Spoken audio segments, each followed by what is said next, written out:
24 ঘন্টার মধ্যেই বক্তব্য বদল, মন্ত্রী কেন বুথ সভাপতি হতেও চান না। গতকাল মন্তব্য দিলীপ ঘোষের, মঙ্গলবার রানাঘাটে মন্ত্রী হওয়ার ইচ্ছে প্রকাশ।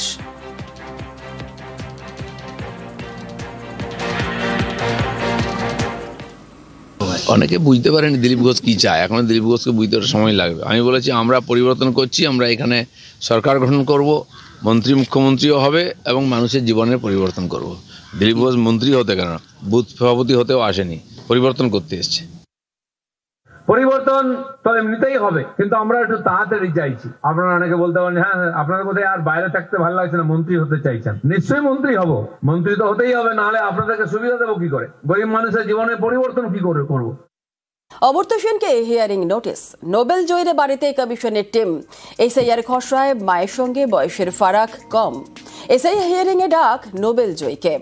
শান্তিনিকেতনের বাড়িতে হিয়ারিং এর নোটিস।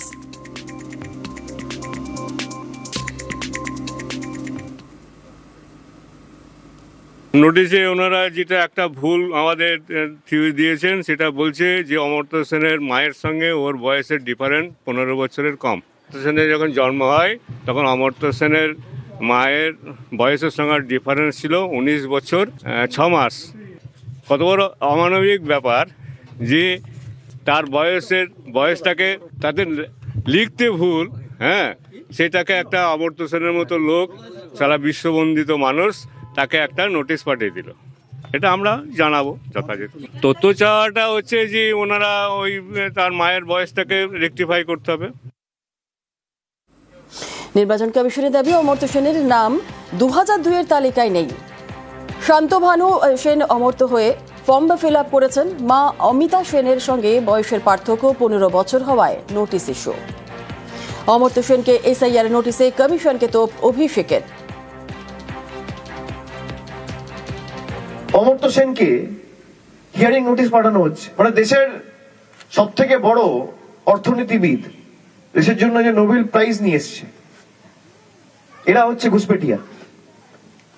দীপক অধিকারী দেব বিজেপির চোখে ঘুষপেটিয়া, অমর্ত্য সেন বিজেপির চোখে ঘুষপেটিয়া। মোহাম্মদ শামি যে দেশের জন্য ওয়ার্ল্ড কাপ জিতেছে, বিজেপির চোখে ঘুষপেটিয়া। অমর্ত্যই নরম, দিলীপ গরম সুকান্ত। যেখানে নামের কোনো ভুল আছে, কিছু আছে, বা যারা ভোট টোট দেন না বহুদিন ধরে, তো সেই সব তারা যারা অনিয়মিততা দেখেছে, সেখান থেকে লোক দেখে করছে না, নাম দেখে করছে, ওরা পাঠিয়ে দিচ্ছে। আর বয়স্ক মানুষ যদি কেউ থাকেন, আমার তো বক্তব্য হচ্ছে তার বাড়ি গিয়ে ভেরিফিকেশন হওয়া উচিত। সবাইকে ডাকাতে হয়, কিছু লোক বসে র্যান্ডাম আর নোটিশ পাঠিয়ে দেয়। যারা পাঠাচ্ছে তারা তো কর্মচারী, তারা তো জানে না কাকে পাঠাচ্ছে। কিন্তু বিশেষ ক্ষেত্রে নির্বাচন কমিশনে দেখা উচিত, কোনো সমস্যা থাকলে বাড়িতে গিয়ে সংশোধন করে নেওয়া উচিত। অমর্ত্য সেনের নাম ভোটার লিস্টে কিভাবে থাকলো আমার যথেষ্ট হচ্ছে, কারণ আমি যতদূর জানি উনি আমেরিকার সিটিজেন, উনি সিটিজেনশিপ নিয়েছেন, তো স্বাভাবিকভাবে তার নামটা কাটা যাওয়া উচিত ছিল। কেন আছে আমার জানা নেই, তো আমি যতদূর জানি উনি আমেরিকার সিটিজেনশিপ গ্রহণ করেছেন। দেব স্বামীকে এসআইআর শুনানির নোটিশের ব্যাখ্যা কমিশনের। এসআইআর ফর্ম সম্পূর্ণ করেননি সাংসদ অভিনেতা দেব, একইভাবে স্বামীর এসআইআর ফর্মও অসম্পূর্ণ। দেব স্বামীকে নির্দিষ্ট নথি নিয়ে শুনানিতে হাজিরার নোটিশ। দুজনেরই এসআইআর ফর্ম থেকে প্রয়োজনীয় তথ্য মেলেনি। দেব স্বামীকে নোটিশ নিয়ে কমিশনের ব্যাখ্যা। কমিশনের নিয়ম মেনে হিয়ারিংয়ে যাবেন, নিউজ 18 বাংলাকে জানিয়েছেন দেব। আমি ভারতীয় এবং আমার দেশের যা নিয়ম কানুন আছে, যেটাকে ল অফ দ্য ল্যান্ড বলে, সেটাকে আমি ফলো করব। এবং আমার কাছে এখনো নোটিশ আসেনি, কিন্তু আমি জানি নোটিশ আসারই কথা। আমি আমার দেশের সংবিধানকে রেসপেক্ট করি। আমি আমার পার্টি, আমি আবারও চাইকে 4র্থবারের জন্য মমতা ব্যানার্জি আবার সিএম হয়ে আসুক। এইটার মধ্যে কোনো নেই, রাজনীতি নেই, এটা আমি চাই। এবং ওইগুলো কথা SIR law of the land, যেটা এখন নতুন নিউ নর্মালের মধ্যে হয়েছে, আমি সেটা ফলো করব এবং নিজেকে প্রমাণ করার জন্য যে আমি citizen of this city of this country, যা যা লাগবে সেটা করবো। এবার কমিশনই এফআইআর করবে বিএলওদের বিরুদ্ধে। বিএলওদের ফিরে হুঁশিয়ারি কমিশনের। বিএলওদের বিরুদ্ধে অভিযোগ হলে সরাসরি এফআইআর। শুনানির নোটিশ বা শুনানি ঘিরে অভিযোগে কড়া পদক্ষেপ।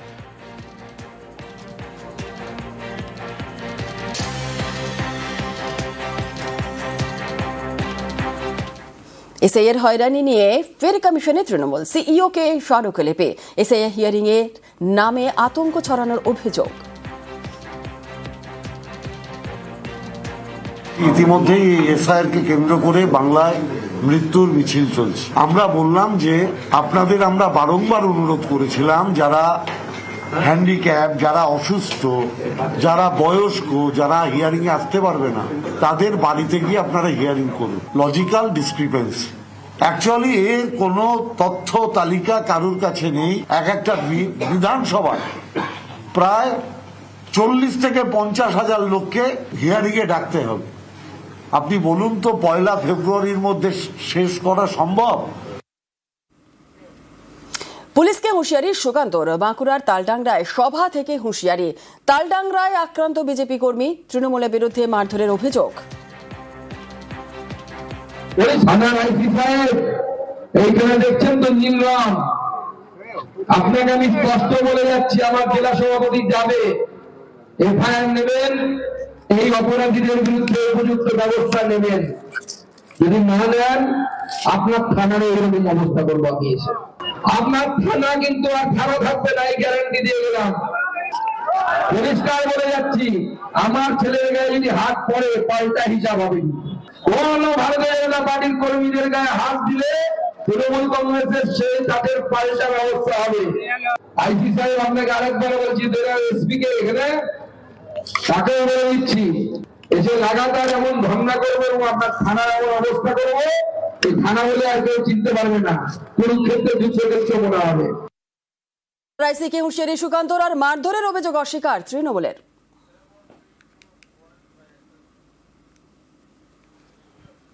ভোটের আগে বঙ্গ বিজেপির নতুন রাজ্য কমিটি। নতুন কমিটিতে পুরনোদের গুরুত্ব।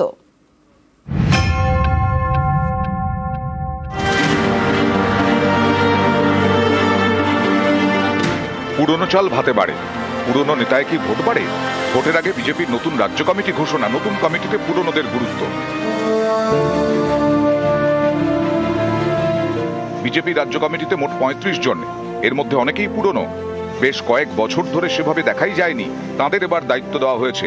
যেমন তনুজা চক্রবর্তী 2018 থেকে 21 পর্যন্ত ছিলেন মহিলা মোর্চার সভাপতি। নতুন রাজ্য কমিটিতে তিনি সহ সভাপতির দায়িত্বে।